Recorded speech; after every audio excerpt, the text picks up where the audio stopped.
couple of hand surgeries before, I believe. Maybe I think it was on the other hand, but yeah, I saw him holding it and instantly was worried, and so just got the word after walking off the floor. So I feel terrible for Chris, and obviously guys will step up and be ready to play, and we've got to hold down the fort without him. Clay had two pretty large defensive plays kind of in that final minute. Just take me through that sequence and just how big it was. I thought Clay was really good tonight, and you know, especially on a night when he didn't shoot it well. I just loved his approach, his energy, his defense down the stretch. As you said, Bogdanovich looked like he had an open three, and then Clay, you know, took away the three and, you know, made a big play there, and that helped seal the game. Steve, what do you think made this game so hard? Was it a hangover from last night, or what do you think made it so difficult for you guys? Yeah, I mean, I'm really proud of the guys it was a tough grind. First of all, Detroit has played well the last couple of weeks. You know, they took Boston to overtime last week, took Utah to overtime the other day. So they're playing way better than they were a couple weeks ago. And with the back-to-back coming off that brutal loss last night, that was emotionally draining. So this was a tough game, and I'm proud of the guys for grinding it out. Surprised at all about the turnovers and the number of points you gave them off turnovers? Yeah. The turnovers surprised me. We've been taking great care of the ball lately, but the fatigue, I think, played a role in that.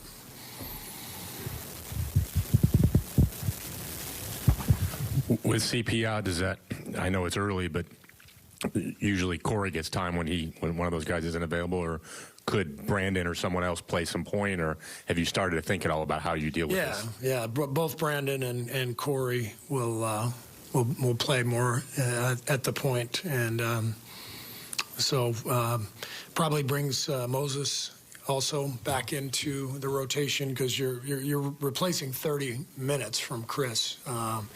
So we won't replace all those minutes with one guy. We'll probably spread them out. And but I'm excited to get Moses back out there. I thought he was great tonight. He brought a lot of energy.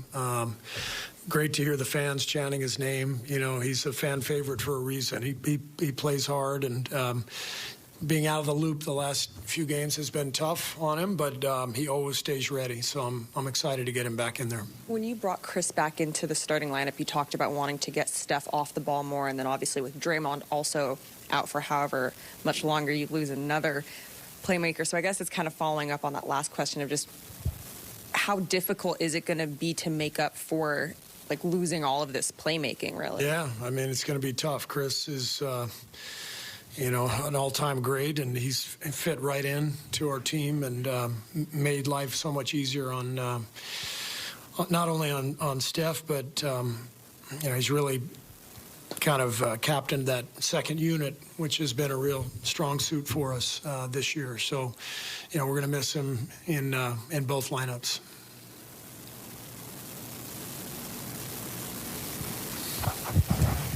Steve, J.K. was obviously frustrated with the way last night went.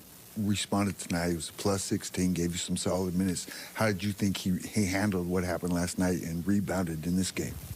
I thought he played well tonight, and yeah, he's a young guy and he wants to play, and you know, I just told him everybody wants to play, and we've got a lot of guys who can play. So every night's going to be a little different. You know, I think last night Wiggs finished the game. You know, tonight J.K. did, and I thought he did a really good job. You know, he moved the ball well. He guarded both Cunningham and Bogdanovich, and he played a good